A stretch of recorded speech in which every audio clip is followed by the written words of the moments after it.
Kami kasi noong panuna, yung magkaklase kami nung 4th year. Yan, siyempre tayo, mga dalaga, marami rin mga binatang uma-apply, ano.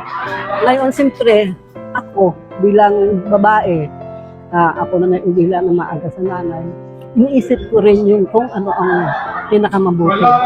Kaya ang ginawa ko, sa dami rin naman ng niligaw, ang ginawa ko, pinanalangin ako. Ay ngayon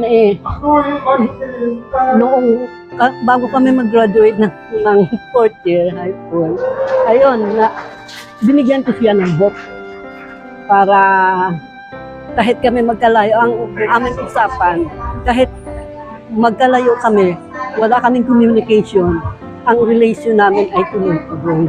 Yun lang.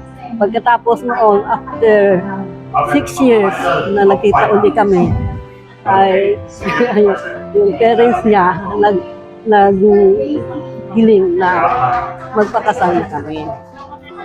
Dahil sa Nagabyo siya nag-aaral, ako naman ay sa Maynila, ay pinalipat niya ako doon.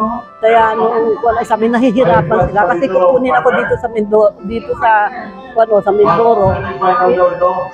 yung pagpasukan, pupunta naman ng Naga. Pagkatapos pagka-pakasyon, ihahatid na naman ako para nahihirapan yung parents niya sa aming relation. Kaya sabi ng parents niya, mabuti pa ay magpakasal na kayo para hindi hatid ka o ihatid ganun.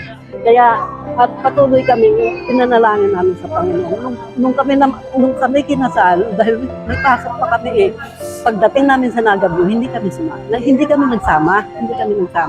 Sa girls dorm ako, sa boys dorm siya. Nagsama na lang kami nung summer na. Ngayon nga, nagkaroon kami ng 5 anak.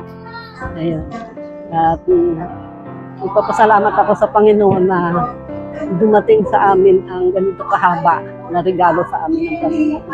Kaya yung pinapasalamatan ko na ang Panginoon ay hindi nagpabaya sa amin. Sa akin naman, sa mga kabataan, kung halimbawa ay yung may gusto sila na napupusuan nila, ipanalangin sa Panginoon. Iba kasi yung dinadaan sa panalangin at nakakasiguro pa na mas maganda ang inyong relasyon.